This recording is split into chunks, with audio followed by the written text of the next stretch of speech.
मेरा नाम संजय है, संजय दवे, और मैं चरखा के साथ जुड़ा हुआ हूँ।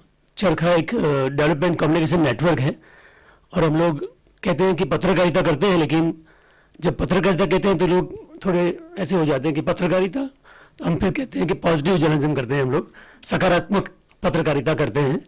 जो अच्छे प्रयास हो रहे हैं लोगों द्वारा, वो मीडिया थ्रू लोगों तक पहुँचाने की कोशिश करते हैं। आज का जो हमारा सेशन है वो ट्रांसलेशन एंड ट्रांसफॉर्मेशन, जो ओएसिस के साथ हमारे जो जुड़े हुए लोग हैं जो ट्रांसलेशन करते हैं, वो उनकी जर्नी क्या रही शब्दों के साथ, लफ्ज़ों के साथ, उनकी बात हम आज करने वाले हैं।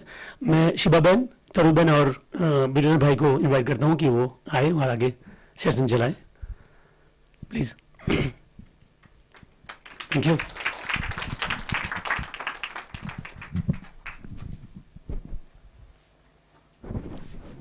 I think I'll invite the team of translators also now with it. So Gopika Ben, Madhvi, yes, and Jolly also. आप जितने लोग पहली बार आए हैं उन्होंने 2 दिन में ओएसिस के बुक लॉन्चेस देखे होंगे और एहसास किया होगा कि बुक्स और पब्लिकेशंस वो ओएसिस मूवमेंट का बहुत बड़ा हिस्सा है। जो दोस्त पिछली बार आए थे लास्ट ईयर 2019 के एनुअल रिट्रीट में,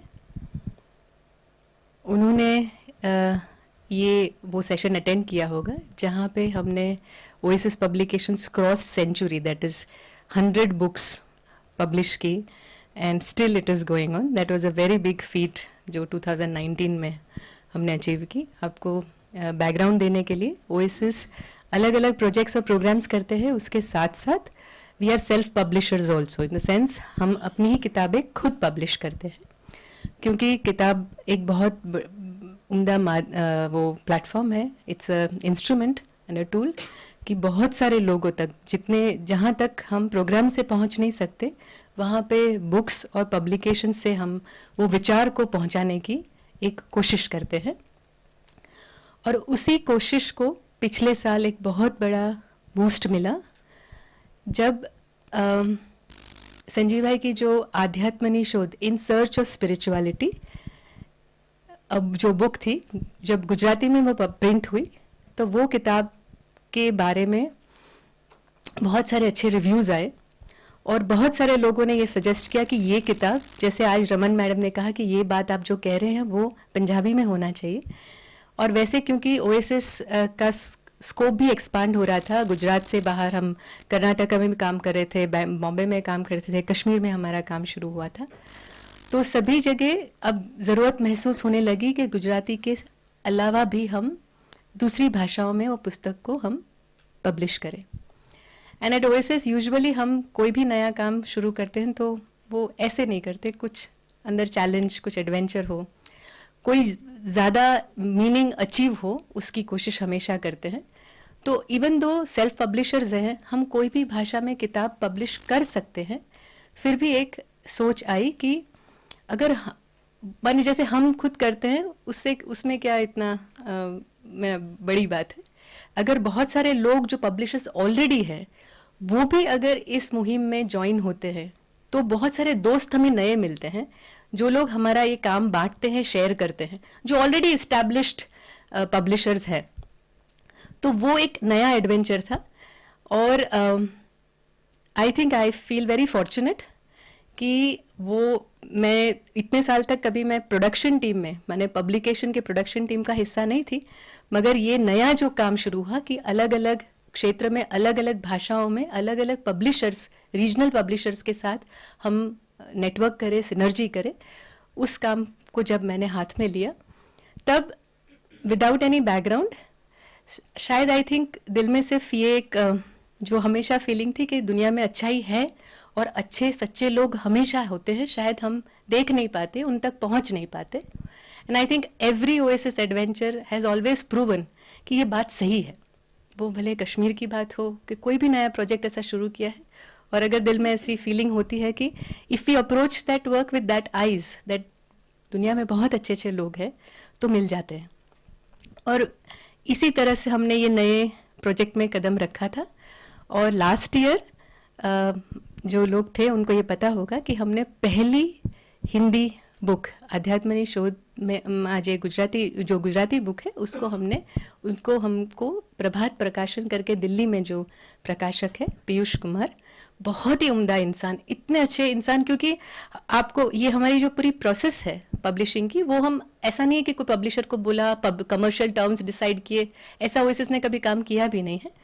तो हम बहुत सारे लोगों को मिले, अलग अलग पब्लिशर्स को मिले, हर इंसान के साथ बात करते टाइम उस इंसान के साथ जो वाइब्रेशन फील हो रही थी हमें, वो इंसान का मकसद क्या है, वो इंसान सच में ये किताब कमर्शियली प्रिंट करना चाहता है कि वो इंसान के अंदर भी ऐसी कोई हमारे जैसी इच्छा है कि वो बहुत सारे लोगों तक पहुंचे, तो कहाँ वो मैच करता है।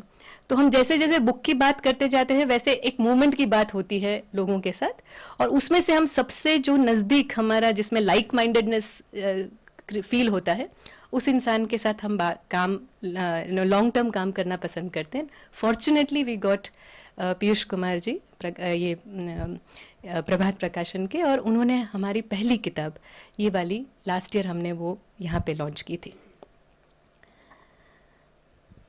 उस किताब के बाद हौसला बढ़ा और सोचा अब नई दूसरी भाषाओं में भी इसकी शुरुआत हो, and I think I approach the Marathi publishers, और वापस वैसे ही सब जैसे ऑडिशन होता है ना वैसे it was almost like an audition where I meet all the publishers, we talk to them, हम टर्म्स बात करते हैं, उनका क्या विजन है, वो क्यों किताबें प्रिंट करते हैं, और ऐसे करते करते उसमें से भी हमें बहुत अच्छे लोग मिले, and then fortunately we got a very good publisher called Saket publishing, और उन्होंने भी तय किया कि हमें ये किताब करनी है।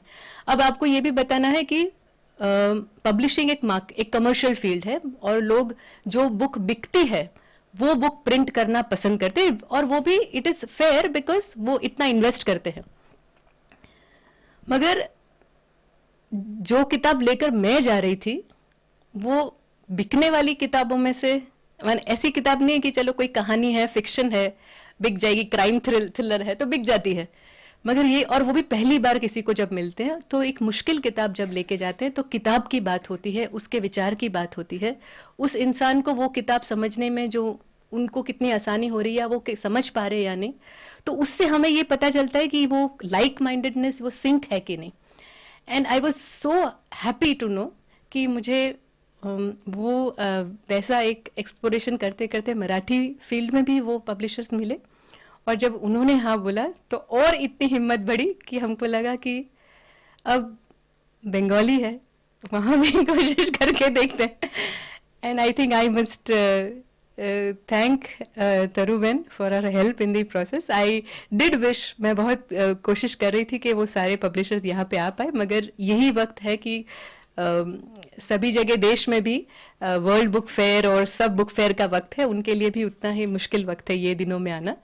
तो and I because of that search हमें बंगला में भी एक पब्लिशर मिले जो वहाँ के बहुत ही प्रोमिनेंट पब्लिशिंग फर्म के हैं, और जिन्होंने भी ये किताब, मुश्किल किताब देख के पहले भी वो भी 1 मिनट पीछे हुए, और उन्होंने कहा कि मुझे 2 दिन का वक्त दो, मैं ड्राफ्ट पढ़ के देता हूँ। I was confident about it, और जब उन्होंने पढ़ के मुझे फ़ोन किया और कहा कि we are going ahead with this book, जब हर पब्लिशर ने ऐसा कहा कि ये बुक के कंटेंट के लिए हम इस बुक को प्रिंट करने चाहते हैं, जिसमें कोई भी हमारी तरफ से कमर्शियल टर्म्स नहीं, मैं उनको कुछ देने नहीं वाली थी, ना कोई ऐसा लेन देन था, पर just because on the merit of the book, if the book gets published, I think it's a matter of honor, and I think it's a matter of appreciating that. I think for me it is this session is just to feel grateful and thank all those people, जितने भी लोग हैं जो एक किताब के production में involve होते हैं, और कितनी बड़ी मदद, एक किताब जब बनती है तब कितने सारे लोगों ने उसके पीछे काम किया होता है, और उनकी सबकी अच्छाइयाँ और उनकी जो बेस्ट एफर्ट है उसके कारण हम वो किताब पढ़ पाते हैं। सो ये मैंने पब्लिशिंग की स्टोरी, आज वो सब लोग नहीं है इसलिए मैं बात ब्रीफ में बता रही हूँ, but I even in their absence I heartily want to thank all those wonderful friends हमारे जो देश में हैं, जो ऐसा चाहते हैं कि अच्छे विचार लोगों तक पहुँचे, भले उसमें कोई फिनेंस हो नहीं हो, कुछ मिले हमें कुछ नहीं, पर लोगों तक अच्छी बात पहुंचनी है चाहिए। ऐसे लोग भी हैं और उन लोगों तक हम पहुंच पाए, उनकी पहचान हो पाई। For that I feel hugely and deeply grateful. और उसके साथ साथ जो इस बुक आज के सेशन का टाइटल है कि ये जब हम पब्लिशर के पास जाते हैं, उसमें हमारे लिए आसानी, सबसे बड़ी जो आसानी हुई ये वो इस बात की थी कि सारे पब्लिशर्स मेरी जो ड्राफ्ट है वो उस भाषा में जो मैंने तैयार करके लेकर गई थी। ऐसा नहीं था कि मैं Gujarati book like I can not go to a Bengali publisher, उनको गुजराती बुक दूंगी ये बुक करो, क्योंकि वो गुजराती लैंग्वेज समझते ही नहीं है। तो हमारे लिए ओएसिस के लिए फॉर्चून की बात ये थी कि हमारे जो दोस्त थे, जो जिनकी पहचान हमारे पिछले 1-2 साल में हुई थी, इतने उम्दा प्रकार के ट्रांसलेटर्स थे कि उनकी किताब पढ़ने के बाद वो उन लोग उसमें गलतियां नहीं ढूंढ पाए, वो किताब उनको छू गई। माने गुजराती में जो संजीव भाई ने किताब लिखी थी उसकी कितने नजदीक से उन्होंने, कितने अच्छी तरह दिल देकर उन्होंने वो ट्रांसलेट किया होगा, तब जाके वो सिर्फ ड्राफ्ट पढ़ के वो हमें फोन कर कर कहते हमें कोई दूसरी बुक नहीं करनी, हमें ये वाली बुक करनी है। So I think I owe it so much to the team of translators who have made it possible कि बुक वहाँ तक जब भी पब्लिश होगी वो हो सके। और इसीलिए हमने सोचा कि इन देयर ऑनर ये जो मेहनत कर रहे हैं, जो मेहनत करी है उन्होंने, और उसमें ऐसा है कि ये किताब, जैसे अलकेश ने एक आज के वीगन के सेशन में बताया था कि कोई किताब ट्रांसलेट करने का काम प्रोफेशनली करते हैं, जैसे डॉक्टर भी सर्जरी प्रोफेशनली करता है, मगर वो काम करते करते जो किताब को अपने जीवन का हिस्सा बना ले और खुद उसमें से भी ट्रांसफॉर्म हो, ऐसे इंसान जब हमारे बुक को ट्रांसलेट करते तो उसकी मिठास कुछ अलग से होती है। No wonder the book attracts the publishers. तो मुझे लगता है कि हमको इनकी कहानियाँ सुननी चाहिए, जो एफर्ट उन्हें डाली और व्हाट जर्नी दे अंडरवेंट, क्या जर्नी उनके अंदर हुई जब उन्होंने ये किताब और उसके बाद, अच्छा ये मुझे लगता है एडिशनली मुझे बताना चाहिए, पिछले साल की और उसके बाद ये जो अलग अलग भाषाओं में जो हुई वो इस साल की जो बात है, उसमें एडिशनली जब चारों भाषा में ट्रांसलेशन का हो गया, पब्लिशर्स ने तैयार कर लिया, हाँ बोल दी, तो इतनी हिम्मत बढ़ गई, हमें लगा कि बुक के कंटेंट में इतना पावर है। And then we got invited by जो हिंदी के जो पब्लिशर्स हैं, दूसरे जो सबसे बड़े, one of the again the biggest publishers in Hindi language, Rajkamal publishers है। उन्होंने, जब मैंने उनको वीरेंद्र जी की हिंदी ड्राफ्ट्स भेजी, उन्होंने मुझे, ही वॉज अ पर्सन जिन्होंने मुझे फ़ोन करके कहा आपकी किताब में कुछ दम है, मुझे लगता है मुझे भी ये काम, आपका काम करना है। This is the first time कि पब्लिशर ने सामने से कोई दूसरी बुक, मैंने ऐसा होता है कि ऑथर्स बुक दे दे के थक जाते, बेचते रहते, बुक पब्लिश 3-4 साल में होता है, मगर ये ऐसा हुआ कि जब उन्होंने कहा कि मुझे आपकी ये बुक पब्लिश करनी, वो अलग वाली बुक थी जो एग्जाम की ऐसी की तैसी थी। आई थिंक वो बुक पढ़ते पढ़ते उनके अंदर कुछ ऐसा हो कि यार कैसी प्रकार की बुक बनाई है आपने, ये तो बच्चों तक पहुंचनी चाहिए। एंड लास्ट मंथ जब मैं उनको मिलने के लिए गई, उन्होंने कहा कि अगर इफ़ यू डोंट माइंड, हम कॉन्ट्रैक्ट करते हैं उनके साथ, अग्रीमेंट करते हैं, तो मैंने कहा कि 5 साल, यूजुअली हम मतलब 5 साल किसी के साथ अग्रीमेंट करते हैं।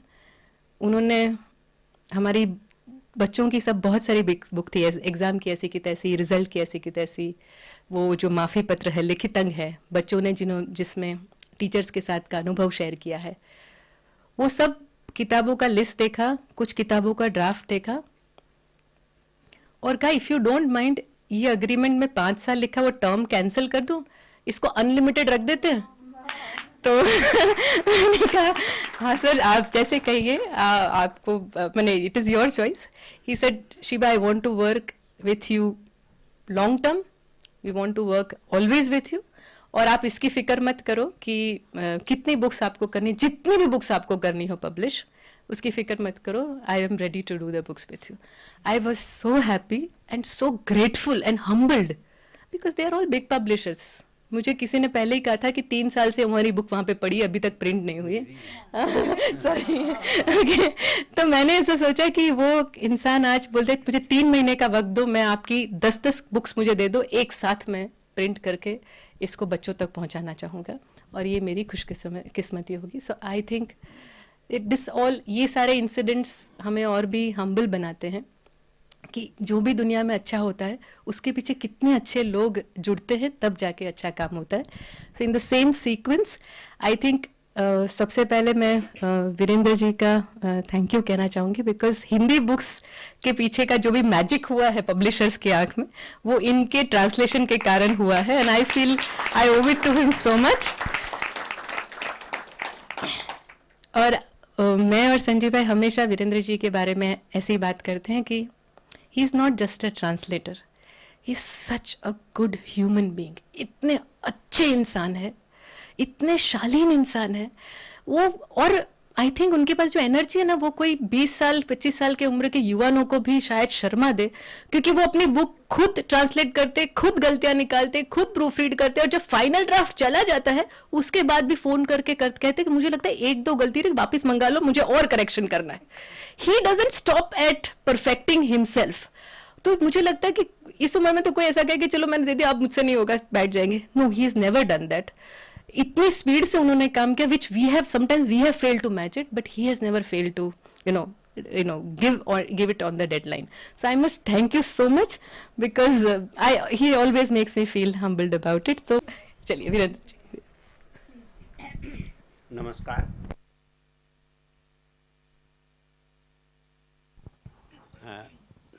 अब हिंदी में क्या, साहित्य में एक अलंकार है अतिशयोक्ति. तो कभी कभी प्रशंसा में अतिशयोक्ति अपने को तो अच्छी लगती है मन में, लेकिन अच्छी बात नहीं है. मैंने अनुवाद करने से पहले किताब मांगी थी. जब हम मेरे यहाँ प्रपोजल आया तो मैंने कहा भाई मुझे किताब दिखा दो, मुझे लगेगा कि करने लायक है या मैं कर पाऊँगा, तब मैं कोशिश करूँगा, और नहीं तो कोई ज़रूरी नहीं है किताब का अनुवाद करना. मेरे 12-15 अनुवाद हो चुके थे ऑलरेडी. सरस्वती चंद का किया मैंने, फिर रघुवीर भाई की अमृता का किया, उनकी कविताओं का किया, और रघुवीर भाई की ही वेणुवत्सला पड़ी हुई है 3 साल से राजकमल में. मैंने बताया कि मैंने एक बार भी फ़ोन नहीं किया. हमने कहा मेरा काम अनुवाद करना है, मैंने करके दे दिया है और आपने स्वीकार किया. उन्होंने हाँ बोला है, फिर आप जब छापो हम क्या कर सकते हैं उसमें. तो ये बात वो अलग बात थी. अनुवाद मुझे किताब के मेरिट पर ही जो बात करें, मेरिट की, मैंने किताब पढ़ने के बाद मैं कहूँ कि मैंने अनुवाद किया ना, तो उसमें हिंदी में मैं की जगह हम का प्रयोग करते हैं. हमने अनुवाद किया. हाँ, हमारे अनुवाद में मैं तो खाली बाहरी ढांचा हूँ, अंदर का जो ढांचा, उसकी जो जान है, उसमें एक मेरी मित्र हैं बिंदु भट्ट, डॉक्टर बिंदु भट्ट, जो गुजराती की लेखिका भी हैं और जिनको साहित्य अकादमी ने गुजराती नावल के लिए जो है पुरस्कार भी दिया है. उनको उस नावल का अनुवाद ही राजकमल ने छापा है, मैंने ही किया है. वो अलग बात है. हम कोशिश करते हैं कि गलती न जाए, बस इतनी ही बात है, और कोई खास बात नहीं है. और क्या कहना चाहते हैं उसके निकट हम पहुंच सकें. ज्यों का त्यों तो पहुंचना बड़ा असंभव काम है, लेकिन उसके निकट पहुंच सकें. अभी एक ताज़ा उदाहरण है, संजीव भाई की भूमिका आई थी अनुवाद के लिए. उसमें 2 वाक्य जो है मुझे नहीं बैठ रहे थे और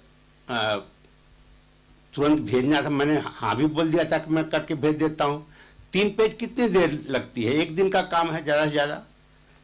दूसरे दिन टाइप करा कर भेज दूंगा. अब उसमें था काषण कारिनाखू, मतलब ये प्रयोग था जिसका अर्थ है कि बीज से दूर कर देना, कांटा दूर कर देना. मतलब जो पूरा वाक्य था वो इस प्रकार का था कि ट्यूशन के कारण विद्यार्थी को जो है फीस भर करके हम वहाँ भेजते हैं और फिर उसका काषण काट डालते हैं. अब ज्यों का त्यों अनुवाद करना संभव नहीं था, अनुवाद तुरंत भेजना था.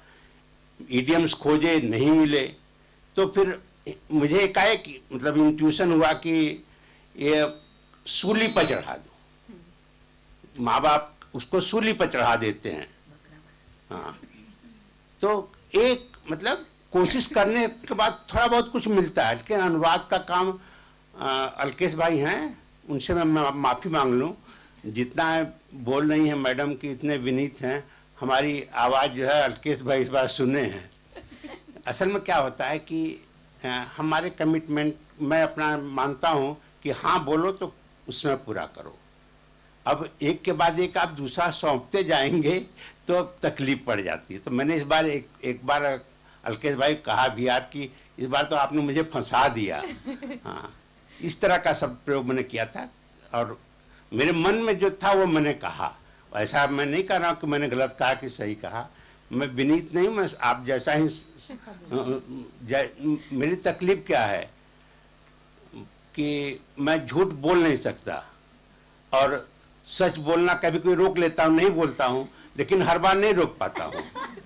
हाँ, तो किताब बहुत अच्छी थी, सबसे बड़ी बात थी कि किताब बहुत अच्छी थी, इसलिए मैंने हाँ बोला कि मैं, और जो समय हमने इसका समय भी कहा कि हम 5-6 महीने लेंगे। हाँ, हमने कहा कि कम समय में नहीं होगा, 5-6 महीने कम से कम चाहिए। तो स्वीकार हुआ, तो हमने कोशिश की और बिंदु जी साथ में थी। हमारे ट्रांसलेशन की पद्धति अलग प्रकार की है कि हम करते हैं, एक बार कर लेंगे, हम खुद पढ़ लेंगे, खुद सुधार लेंगे, फिर बिंदु के सामने बैठ करके दोनों जन, एक गुजराती लेगा और एक हिंदी, और उसको मिला लेंगे। कहीं कोई भूल चूक, कोई आप आशा करोगे बीच में 2-2 लाइनें रह जाती हैं अनुवाद करते समय, तो अगर साथ में न पढ़े तो मालूम भी नहीं पड़े कि 2 लाइन रह गई है। तो उसको ठीक करके फिर उसके बाद जब टाइप में जाता है तो टाइप वाला मैं 2-3 बार, उससे जितनी बार मुझसे हो सकता है उसको मैं कोशिश करता हूं कि स्मूथ हो जाए। अनुवाद तो हो गया है, वो अनुवाद भी भाव देता है जो पहले किया हुआ है, लेकिन उसको कैसे जो है वह रवानी आए भाषा की, जिससे कि पढ़ने वाले को लगे कि हिंदी की किताब है, गुजराती की किताब का अनुवाद है, ऐसा न लगे, हिंदी किताब लगे। इसके लिए बार बार उसको जितनी बार हम देखते हैं उतनी बार कुछ भी दिमाग में आता है कि इसको ऐसे कर दें तो ठीक हो जाएगा, अर्थ न बदलता हो तो कर देते हैं, नहीं हो तो बदलने का अर्थ होता, डर होता तो कहीं बदल गया है तो उसको। इस बार मेरे ही 3 पैराग्राफ, तीनों पैराग्राफ गलत अनुवाद हुए थे जब बिंदु के साथ पढ़ा तो। और ऐसा नहीं कि मैं नहीं समझ रहा था, मैं समझ रहा था, लेकिन मैं जो कह रहा था उसका अर्थ कुछ दूसरा भी निकल रहा था।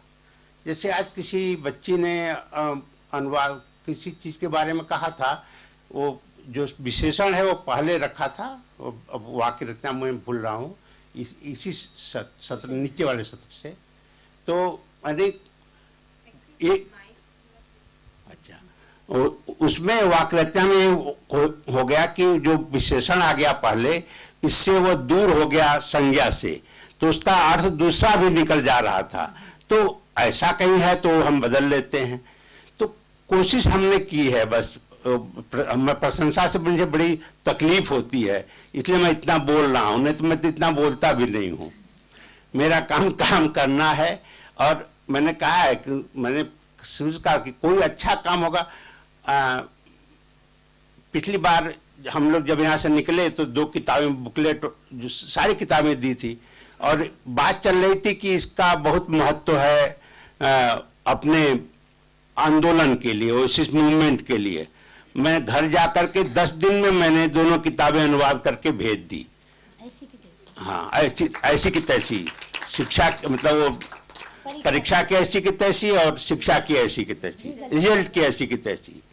और परीक्षा वाली तो अभी आई, तो उसको जो है देखा होगा आपने, अगर उसका ओरिजिनल फार्म और ट्रांसफार्म फार्म, हाँ, तो जो है तो करने में कोई तकलीफ नहीं होती। लेकिन हमारी कुछ कमिटमेंट जो पहले से है, जो हमारे गुरुजन है या है, उसके कारण मुझे थोड़ी सी समय की बहुत कमी थी, इसके कारण हमको थोड़ी तकलीफ पड़ी, इसलिए मैं अलकेश भाई को बोल गया। तो दुख भी हुआ कि नहीं बोलना चाहिए, अलकेश भाई का क्या दोष, लेकिन अब आदमी हूँ, कोई ऐसा तो है नहीं कि हमारे अंदर कमी नहीं है। तो अच्छा, अब आगे का जो है, आगे का मैं बोलती हूँ। हाँ, मैं वही बोल कर रहा हूँ, मैं वही बोला था। नहीं, मैं आपको ही बोलना है, खाली मैं आपको पूछती हूँ। हाँ।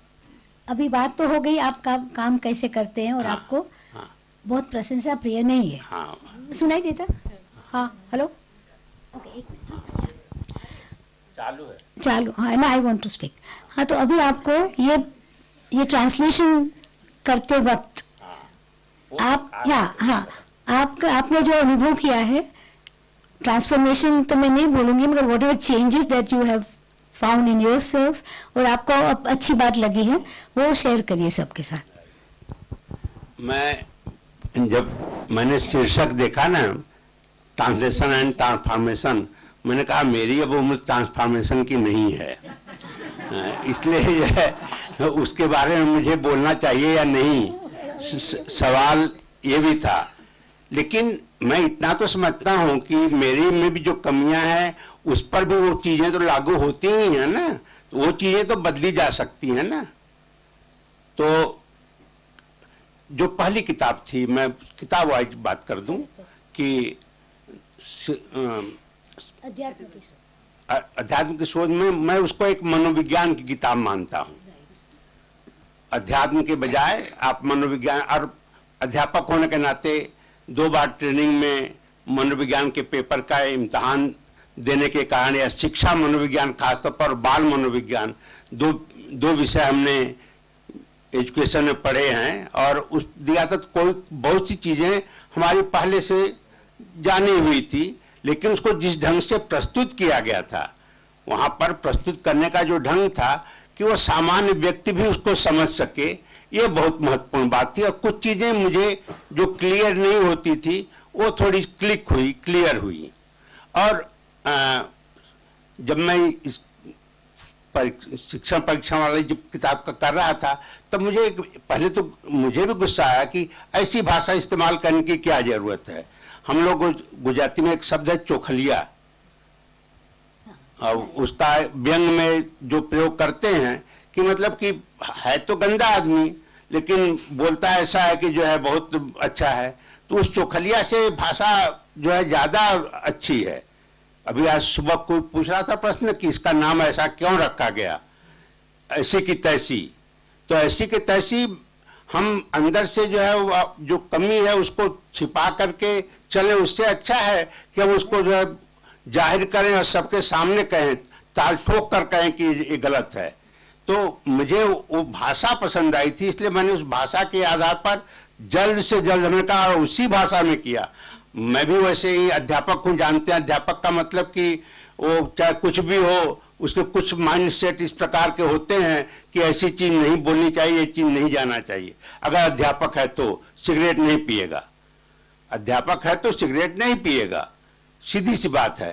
तो मैं भी उसी भाषा का आदमी हूं, लेकिन चूंकि कंटेंट इस प्रकार का था कि उसके लिए वो भाषा उपयुक्त ही नहीं थी, जो साहित्यिक भाषा है या बोलचाल की भाषा है, उसके लिए उसी तरह मारधाड़ की भाषा ही ज्यादा अच्छी थी।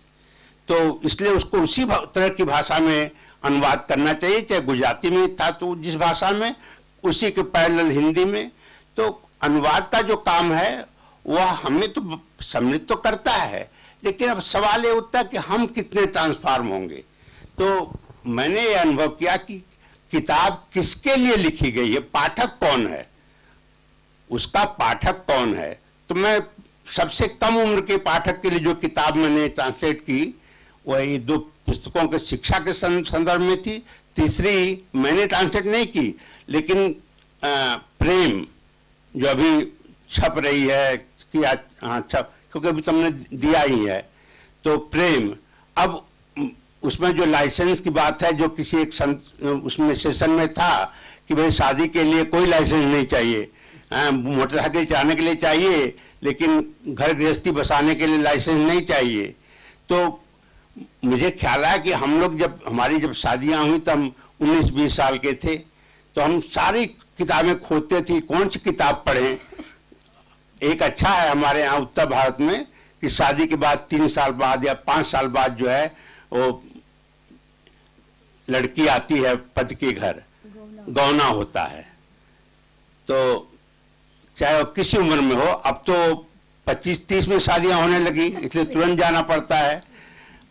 तब 17, 18, 16, 15, 14 में शादियां हो जाती थी। तो उस पीरियड में हमने मित्र लोग तो जो सलाह देंगे कहने लायक नहीं है, और किताबें खोजें तो कोई किताब नहीं मिले, केवल एक वही हमारी परंपरागत कोक शास्त्र या कामसूत्र 2 ही किताबें मिलती थी।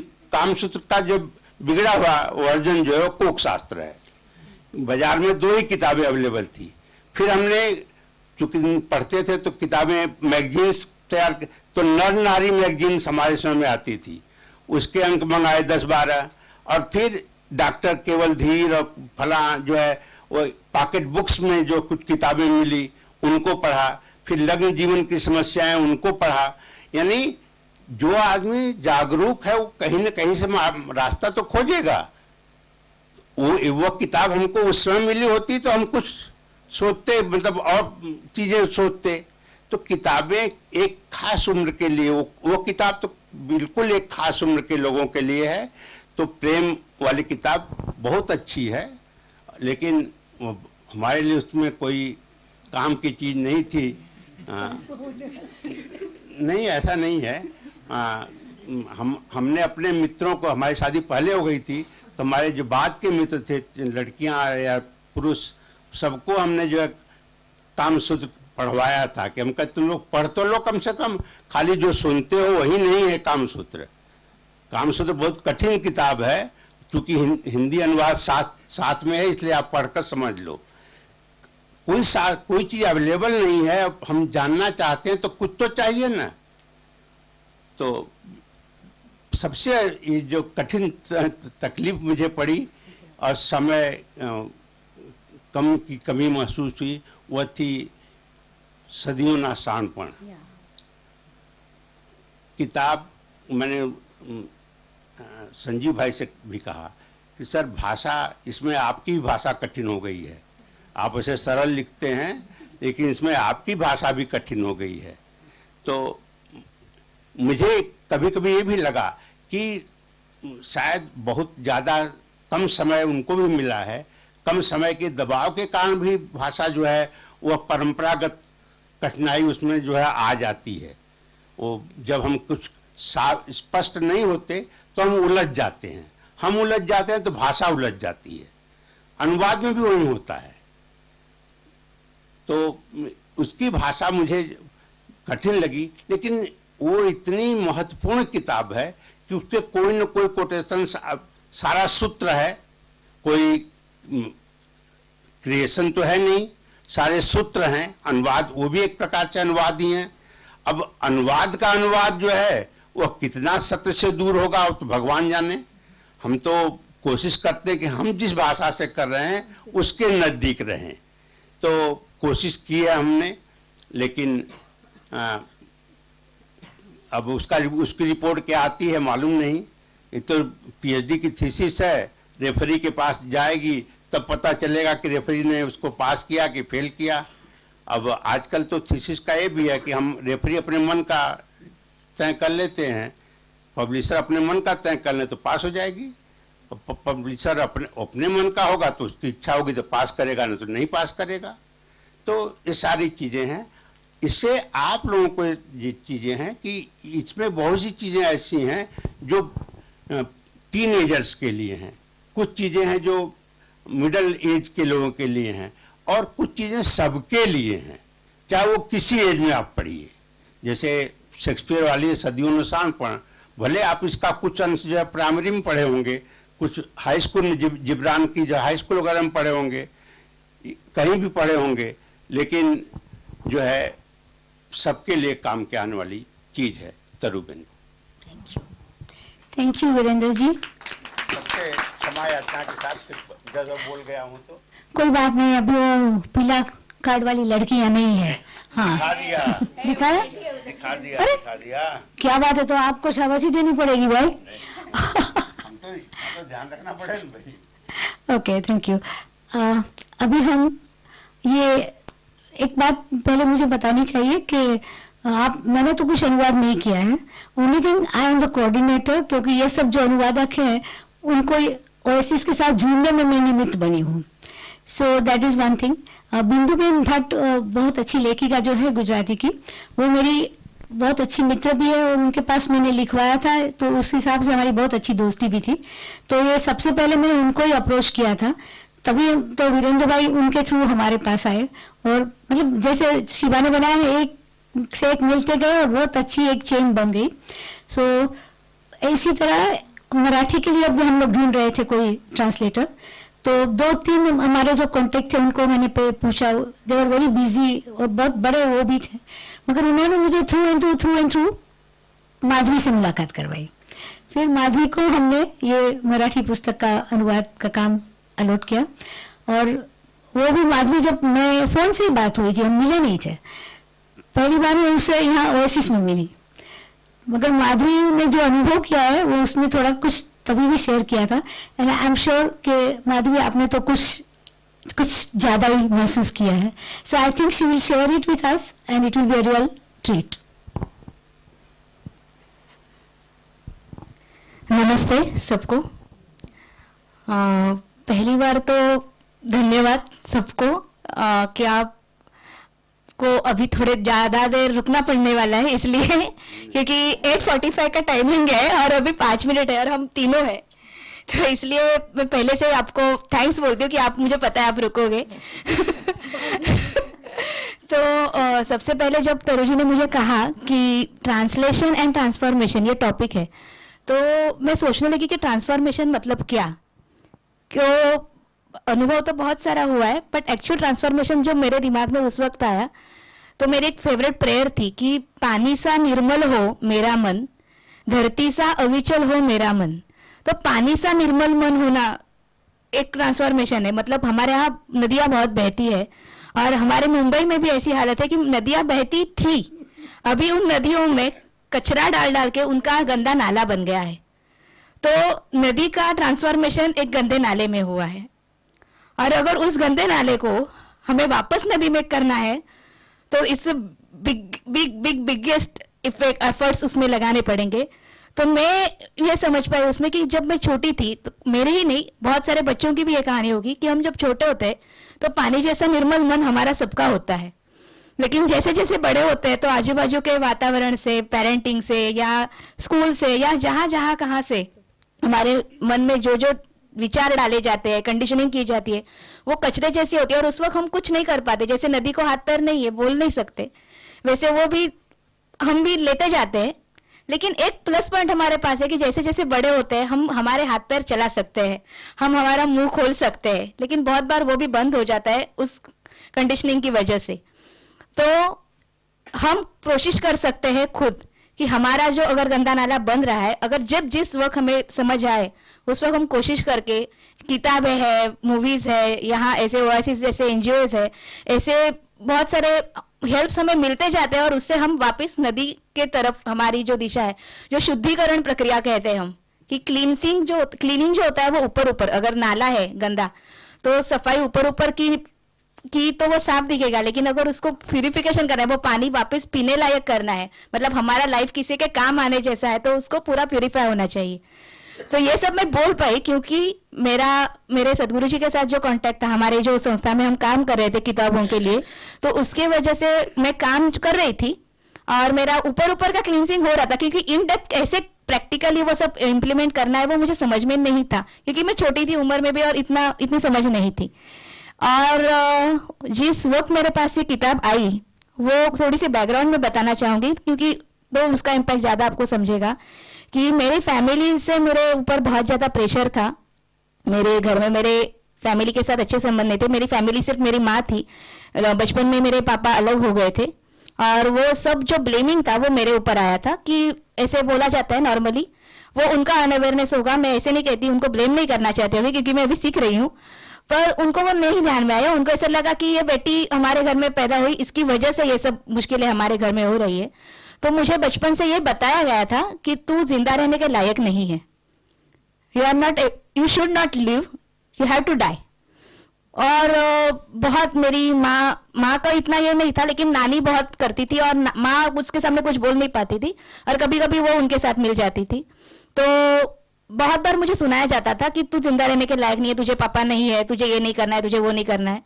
और खुदकुशी करने के लिए लिटरली मुंह पे कहा जाता था कि तुझे आत्महत्या करनी चाहिए, तू चूहों का दवाई खा ले, या ऐसे बहुत सारी बातें जो होती है वो सब मुझे बताई जाती थी। 3-4 साल से मैं सुनती आती तो मुझे मतलब ही नहीं समझता था कि क्या बोल रहे हैं, क्या नहीं बोल रहे हैं। और जब समझ में आने लगा तो मुझे ऐसा लगा कि ये तो मेरी माँ है, नानी है, वो तो ऐसे ही बोल रहे होंगे, उसमें तो बड़ी बात नहीं है।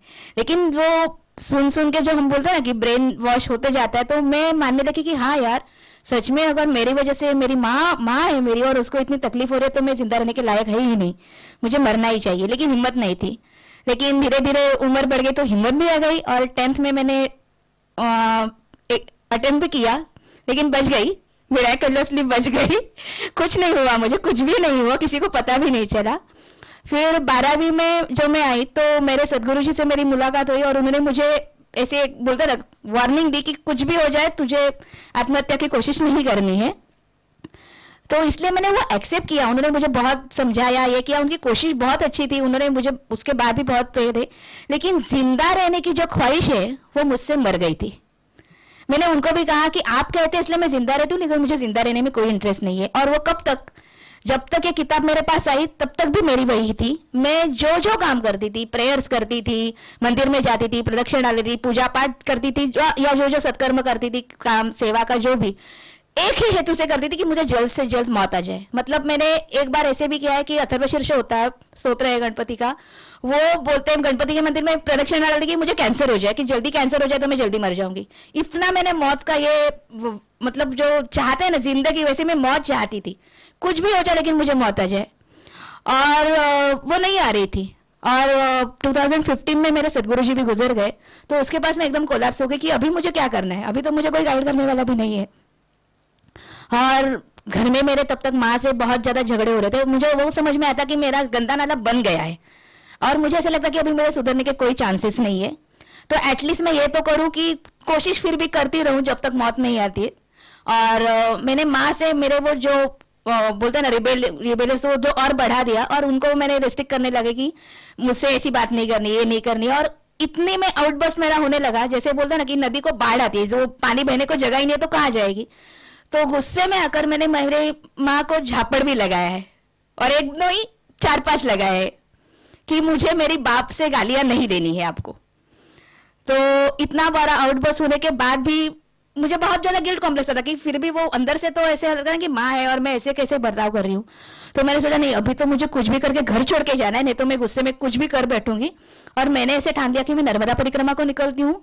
और निकलने के लिए मेरा एक सबसे इंपॉर्टेंट यह था कि वो जो रास्ता है नर्मदा परिक्रमा का, वो बहुत डिफिकल्ट कहते हैं उसको, कई साल लगते हैं वो चलने के लिए, पैदल चलना है तो।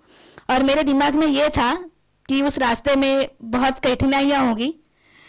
मैया का पात्र जो है नर्मदा मैया का, वो भी बहुत डीप है, वहां बहुत सारे मगरमच्छ है, कहीं ना कहीं मेरा पैर फिसल जाए, कुछ ना हो जाए तो मैं जल्दी मौत मिल जाएगी। मतलब पूरा मेरा इंटेंशन वो मौत डेथ के लिए था, चल रहा था। और 2017 के जून जुलाई में कहीं तो हमारा कांटेक्ट हुआ। मेरी नीता दीदी करके एक दीदी है जो मेरा जो बुक का काम चलता है वो हमारे डिपार्टमेंट की हेड है। उनको पता चल, मैंने जब बताया था सिर्फ कि मैं जा रही हूँ तो आपका कुछ काम है तो जल्दी बोलो, वापिस तो मैं बिल्कुल नहीं आने वाली। सबको, मेरे जो 3-4 लोग थे उनको मैं बताया था कि मैं वापिस नहीं आने वाली, मैं अभी गई तो गई, फिर घर नहीं, मुंबई नहीं, कभी कभी मिलूंगी जिंदगी में, कुछ पता नहीं, मैं जाने वाली हूँ। और अक्टूबर में मेरा जाना 2017 में डिसाइड किया था। वो बहुत प्रेयर कर रही थी कि कुछ तो हो जाए, इसका जाना रुक जाए। और उनको पता नहीं था मेरी स्टोरी क्या है, मैंने शेयर नहीं की थी। और उनसे इनका कांटेक्ट हो गया ऐसे थ्रू। उन्होंने इनको मेरा नाम बता दिया और मुझे बताया तू कुछ भी कर, तू जा, मैं तुझे रोक लूंगी नहीं, जाने से पहले किताब का काम करके जा। उनको भी पता नहीं है किताब क्या है, किसको पता नहीं था। मैंने इनको बोला कि मुझे गुजराती नहीं आता, इन्होंने हिंदी कॉपी भेजी, मैंने शुरुआत की, मुझे अच्छी लगी, लेकिन दिमाग में यह था कि जल्द से जल्द अभी 1-2 महीने में कंप्लीट करनी है और मुझे निकलना है, मुझे तो जाना तय है। मेरा पैकिंग भी शुरू हुआ था कि जितना जब तक नहीं चले कहते से घूमते रहना है, वापस घर नहीं आना है।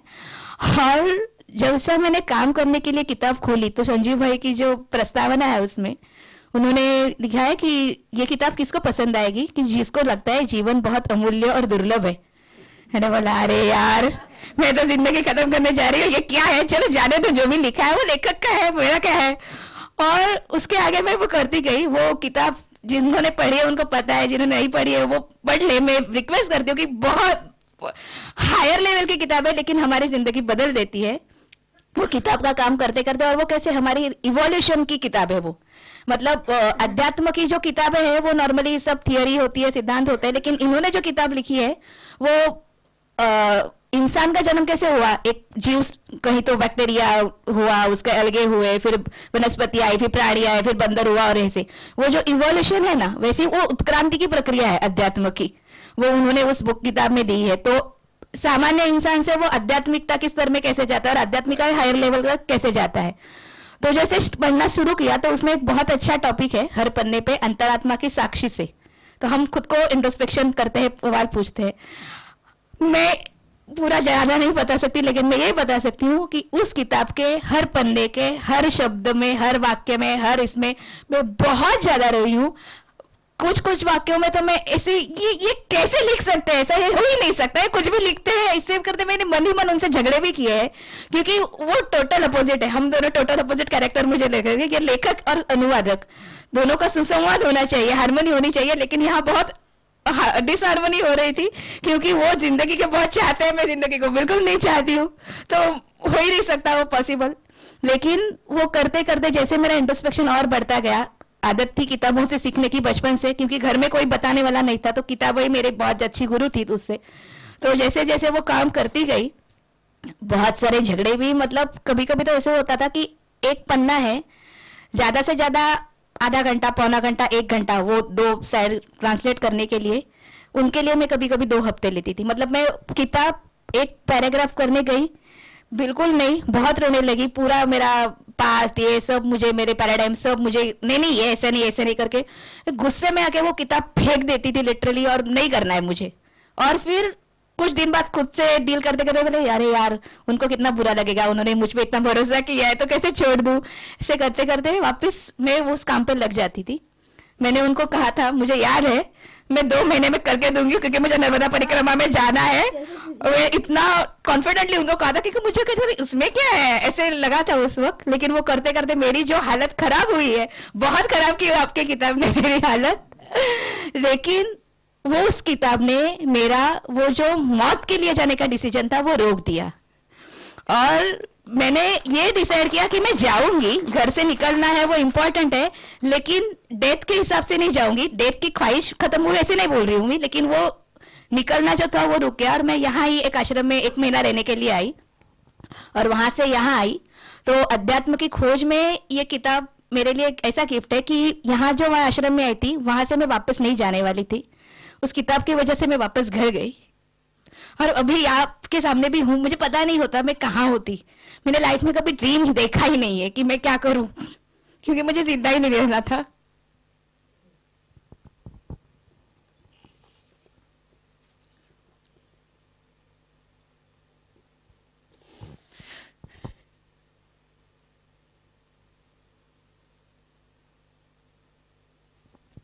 यहाँ आकर जब बच्चों के ड्रीम मैंने देखे, रेटेड में 2018 के मैं फर्स्ट टाइम आई थी, आई वॉज सो हैप्पी कि ऐसे लोग हैं जो ऐसे बच्चों के लिए, हर तरह के बच्चों के लिए काम कर रहे हैं। मुझे पता नहीं था,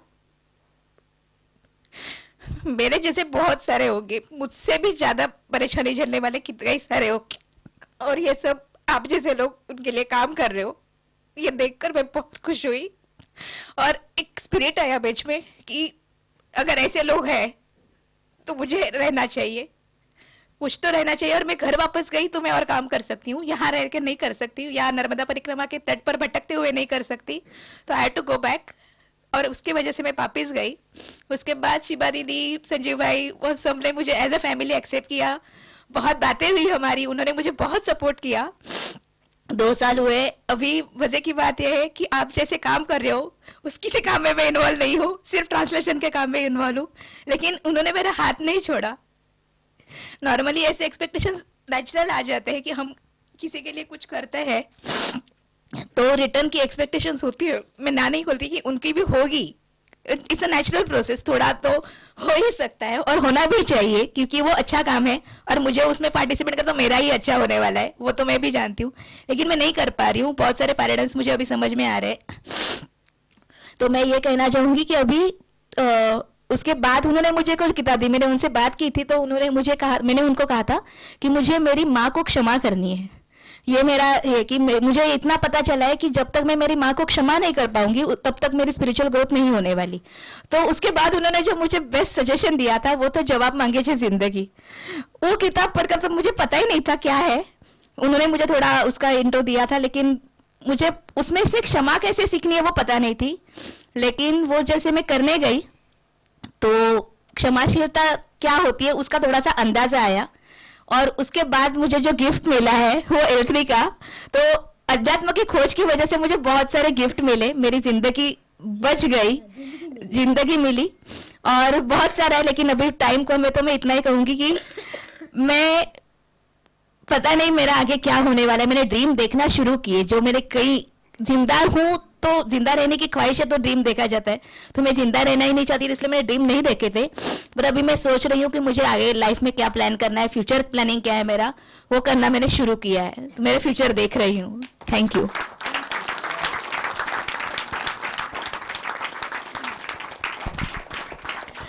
ओएसिस की 100 किताबों का लिस्ट जब मैंने मराठी पब्लिशर्स को दिया था, उसमें से मैंने मराठी में ट्रांसलेट की हुई 2 बुक की ड्राफ्ट दी थी, एक आध्यात्म की शोध और जवाब मांगे छे जिंदगी, और दूसरे सबकी लिस्ट और सिनॉप्सिस दी थी। The publisher said the credit definitely is to the translator, पर उन्होंने बोला जो इंसान ने ये 2 किताबें लिखी है वो दुनिया का कोई अलग इंसान है, हमें अगर दूसरी कोई बुक नहीं करनी प्रिंट, हमें यही 2 बुक करनी है।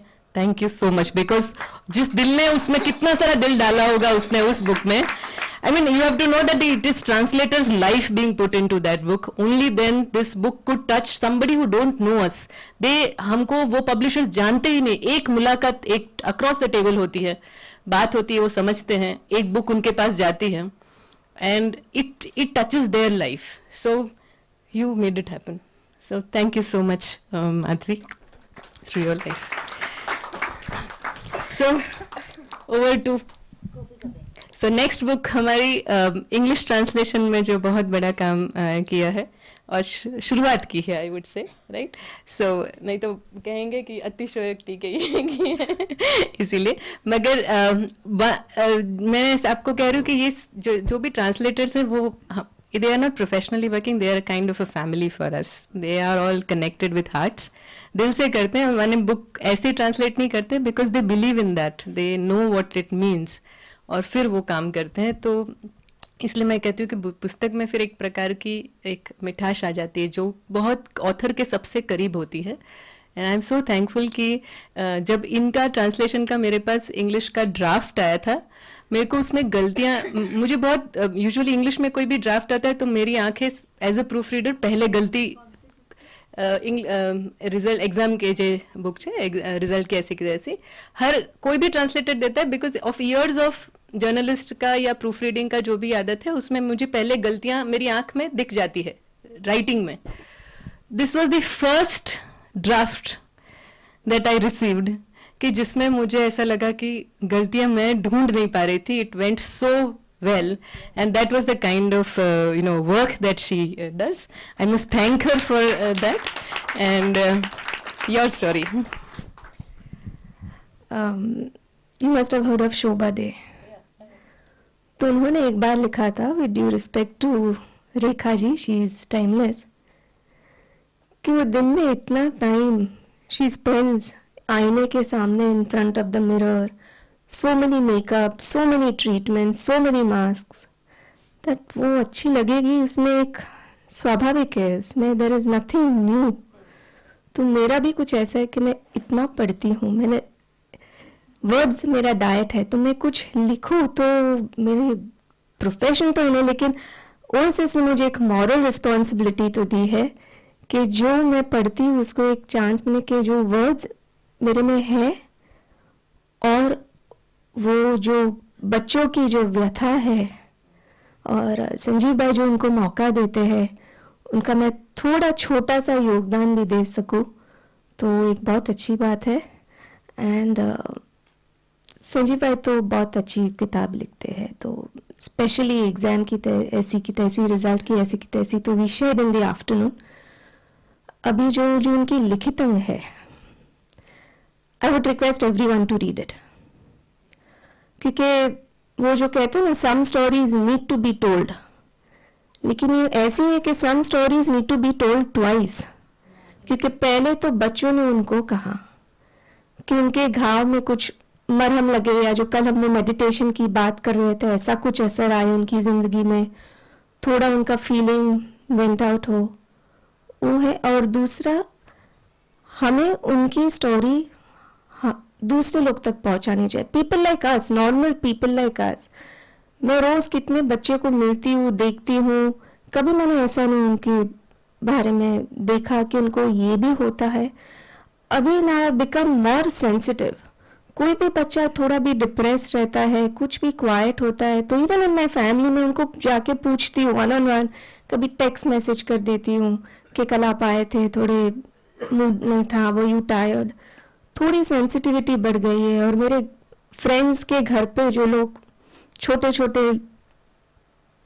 हाउस हेल्प रखते हैं, उनको भी आई टेल देम कि भाई उनके साथ कैसे डील करना चाहिए, क्योंकि वो स्टूडेंट्स तो नहीं है, लेकिन है तो बच्चे ही, उनके साथ भी कुछ गलत ना हो जाए। और just to keep it short, एक बहुत इंटरेस्टिंग बात हुई लिखितंग के बाद मेरे साथ। I passed out school 10th standard 1984। तो वो टाइम पे जो मेरे मैथ सर थे वो बहुत अच्छे थे, हमें बहुत अच्छे लगते थे। एवरीबडी इज मैथ्स इम्प्रूव, सब उसने कर दिया था।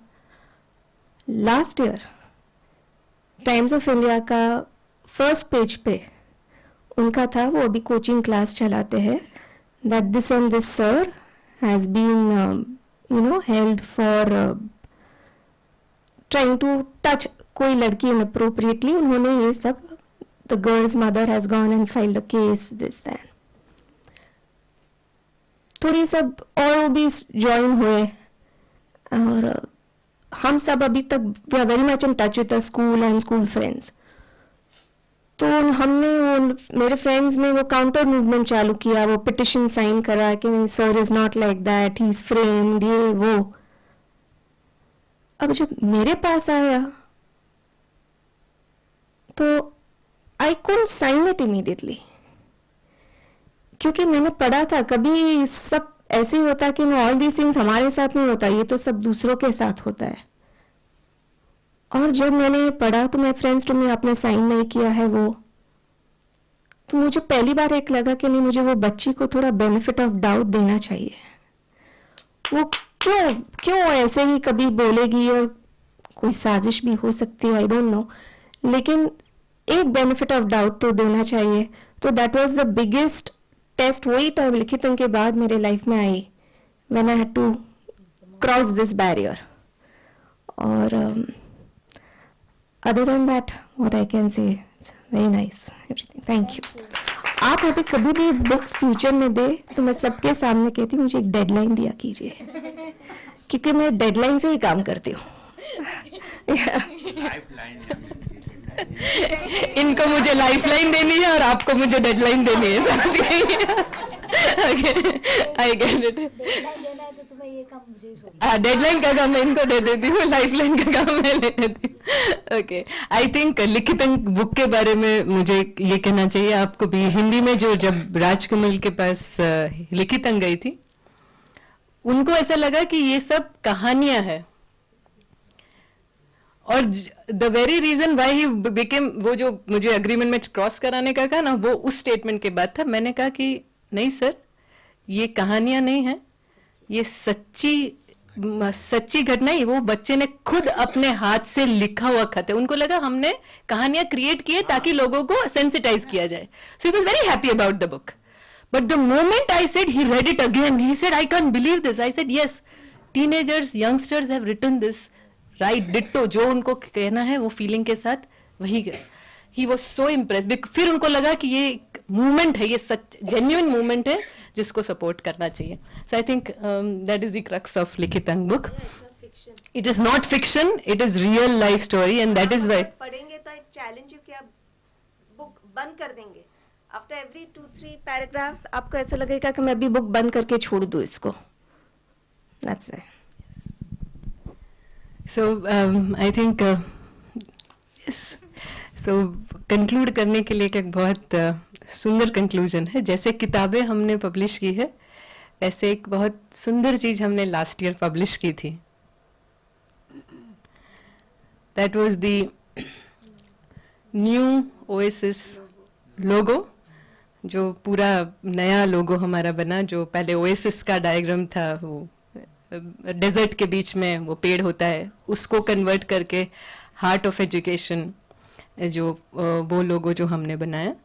और लास्ट ईयर हमने उसको फुल्ली पब्लिश नहीं किया था, क्योंकि वो अभी कंसेप्चुअल स्टेज में था, फाइनलाइज नहीं हुआ था। उसके बाद वो आए भी थे गिरगिट करके, जो हमारे दोस्त मित्र बने, और जो लोग जिन्होंने वो फिर पब्लिश किया, और अभी हमने ऑलरेडी लॉन्च कर लिया है। मगर उसकी कहानी बहुत ही क्रिएटिव और बहुत ही इंटरेस्टिंग है। I would like Jolly to say a few words and then yeah, because we have to conclude it nicely. Oh, you take that.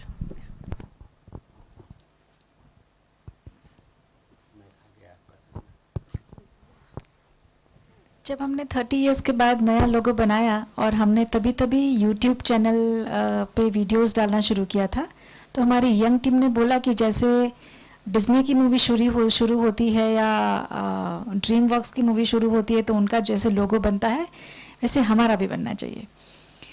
तो 10 सेकेंड से ज़्यादा नहीं होना चाहिए वो चीज़। तो हमने इन हाउस थोड़ी कोशिश की, शाहिद ने भी थोड़ी हमको मदद की, पर हमको लगा कि this is something more challenging. तो हमने we came across one very beautiful video which was Vaishnav Janto Tenere कहिए, और हमको गिरगिट से मुलाकात हुई। तो मैं बहुत शॉर्ट में आपको बताती हूँ। चैलेंज ये था कि 10 सेकेंड में ओएसिस क्या है वो सबको लोगों के माध्यम से पता चलना चाहिए।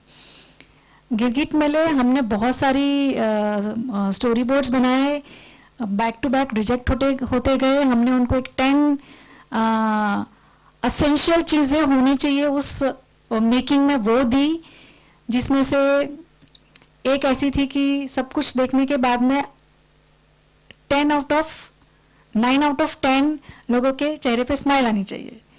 ऐसे सारे इतने डिफिकल्ट हमने टास्क देकर, वो भी 10 सेकेंड में करने का हमको टास्क दिया, and one by one it was an extensive process of 4 months, lot of fights. जो जिनके साथ काम कर रहे थे they were pass out from the best institute of nation, that was NID Ahmedabad. तो यानी शेर की डेन में जाके उनके साथ में यानी हमने इतने झगड़े किए हुए हैं, इतना ईगो हर्ट हुआ है, इतने सारे कॉल्स हुए हैं, कॉन कॉल्स हुए हैं 1-1 घंटे के, lot of things. And ultimately after 15th retake of stories हमने कुछ क्रिएट किया जो आप इतने दिनों से बिट्स एंड पीसेस में देख रहे हैं। बट आई थिंक हमारे साथ हैं वो दोनों फ्रेंड्स, मैं उनसे आपको मिलवाना चाहती हूँ। So Akhilesh and Raunak upstairs please. नहीं so here we go, let us meet those two genius and his team.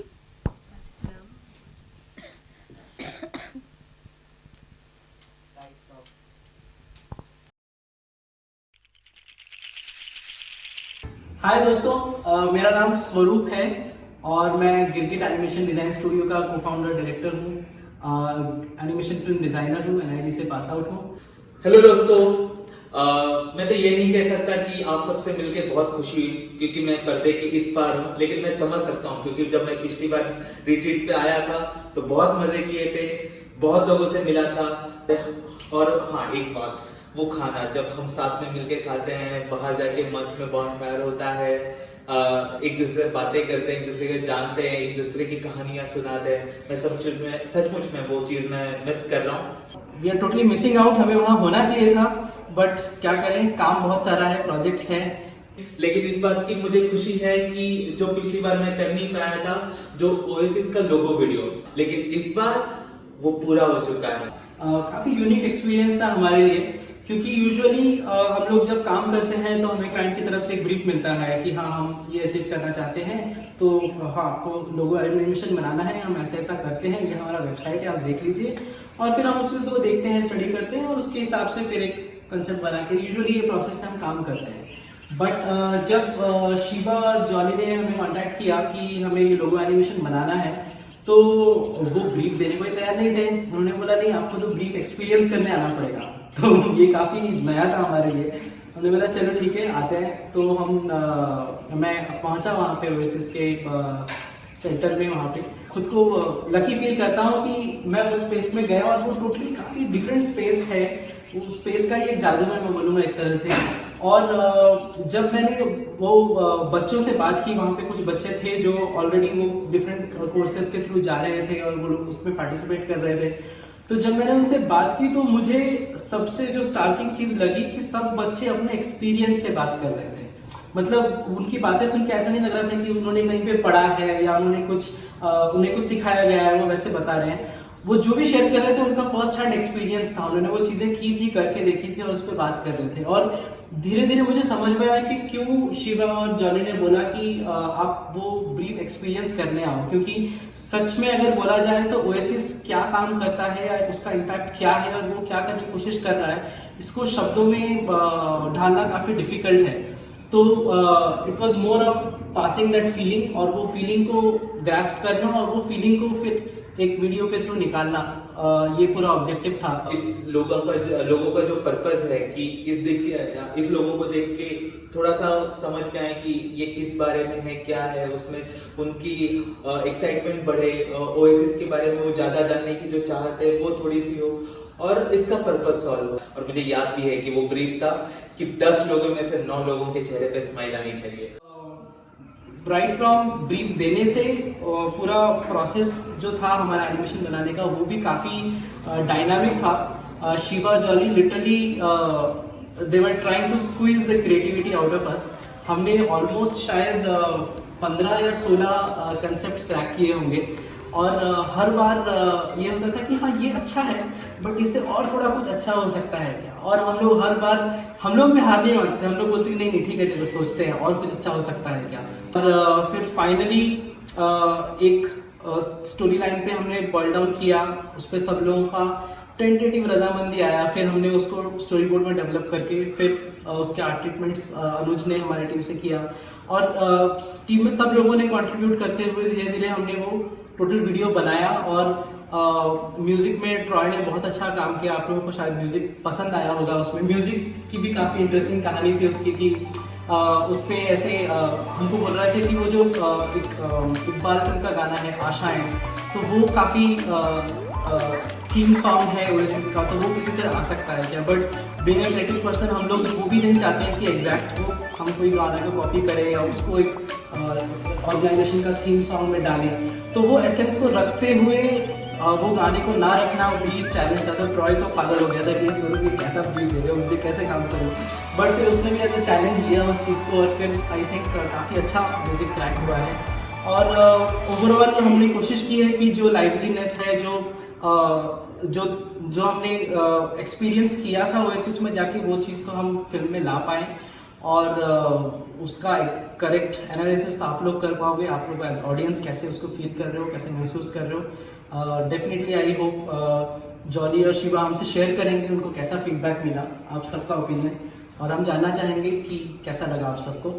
तो इस बात की बहुत खुशी है कि मतलब जिस तरह से हमने सोचा था, जिस तरह से हमने मेहनत की ओएसिस की पूरी टीम ने, आप सब ने और हमने, वो कहीं ना कहीं इस काम में नजर आ रहा है। तो उस बात से मैं खुश हूँ और होप जब आप ये देखोगे तो आपको भी वही खुशी, वो स्माइल आपके चेहरे पे होगी। हाँ, मुझे दिख रही है वो स्माइल आपके चेहरे पे। तो होप सो कि हम किसी ना किसी तरह से ओएसिस से फिर जुड़े, किसी तरह कंट्रीब्यूट कर पाए, क्योंकि बहुत अच्छा काम कर रहे हैं। And my best wishes to everyone and hope so it grows multifolds. जो स्टूडेंट्स वहाँ से निकल रहे हैं वो इसको और आगे बढ़ाएं और it becomes a very contagious, infectious kind of a movement around the world. So all the best guys. Thank you.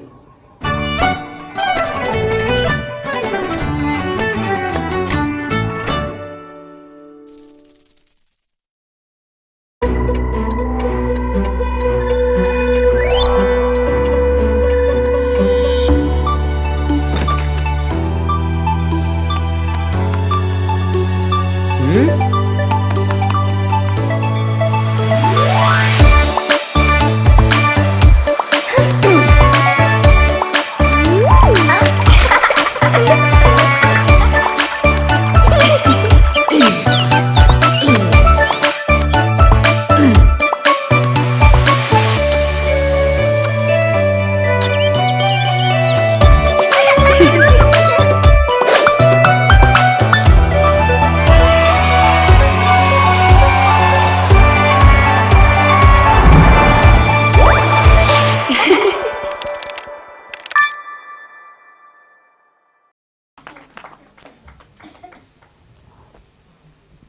what feedback should I give them? Should I enjoy give them 10 out of 9 out of 10 smiles?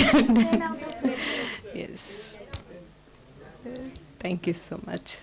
I think not only here, but we had this opportunity to showcase this in at a global event, internationally when we had gone outside. और वहाँ पे भी हम, I mean, we were happy that the most attractive thing for the international audience was this film and the music of this film. सब लोग कहीं से भी सुन कर वहाँ के ये कुछ अलग है, ये कभी सुना नहीं है. That became the highlight. This animation film became the highlight of that international event also. So thankful to Girgit for having done. Thanks to Swaroop and Anuj and all the entire team. And I suppose ये छोटी कहानी थी हम लोग की publishing behind the scenes की story की. या सो हिंदी एडिशंस तो मिलेगी बंगाली मिलेगी, मराठी मिलेगी, अब तो पंजाबी भी मिलने वाली है, इसलिए अब और भी खुशी है. सो फिर उर्दू भी है, Urdu is the next in line, we are going to have that also. And to end it I want to thank Taruben because she has been the spine of ये जितना भी ट्रांसलेशन प्रोजेक्ट है. उन्होंने कहा ना डेडलाइन हो तो मुझे कहना. She is the person who makes it happen. अगर उनको बोला जाए कि मुझे ये काम बंगाली में ढूंढना है तो वो she'll put everything of hers, all her resources to, and that means her mind, energy, everything, and she makes it happen. So on behalf of everybody once again huge thank you too. With this we can, yes Sanjeev भाई.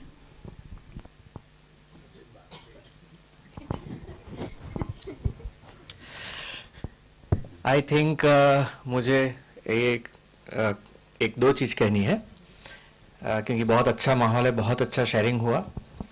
तो एक तो translations और transformation का topic है. तो ये जब चल रहा था तब मैं भी कुछ सोच रहा था. एक तो मुझे वहाँ होना चाहिए था क्योंकि मैं भी आधा तो ट्रांसलेटर ही हूँ, ठीक है. मैं भी इंग्लिश से गुजराती ट्रांसलेटर ही करता हूँ. वो जरा बाद में मेरे दिमाग में ख्याल आया. हाँ, कोई बात नहीं, दूसरी बार गलती सुधार लेंगे. लेकिन मेरा अनुभव है कि ट्रांसलेटर और ट्रांसफॉर्मेशन क्यों हम कहते हैं कि जो असली अनुवादक होता है वो सिर्फ शब्द नहीं पढ़ता है, वो शब्द उसके दिल दिमाग में जाता है. वो शब्द तो अदृश्य हो जाते हैं, उसका भाव वो वापस कैप्चर करता है और फिर वो शब्दों में ढालता है.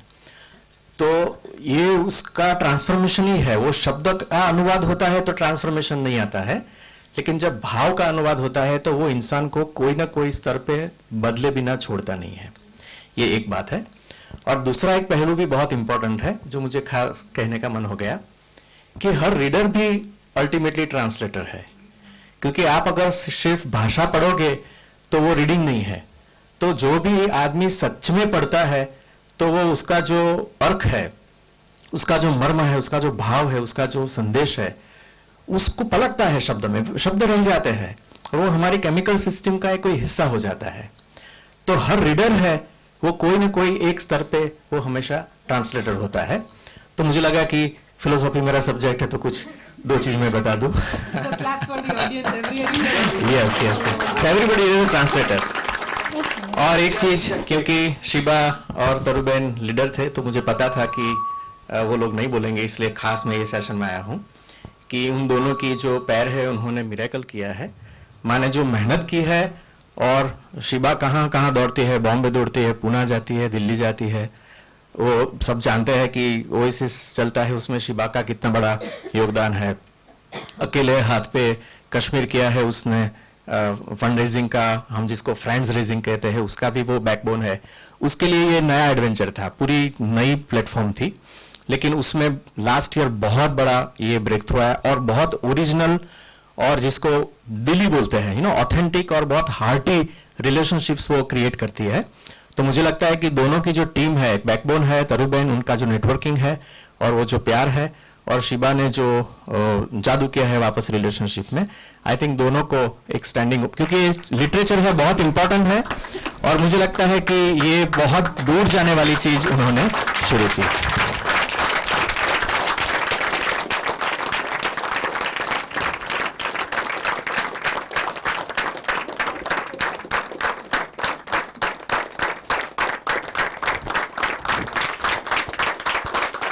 संजय भाई,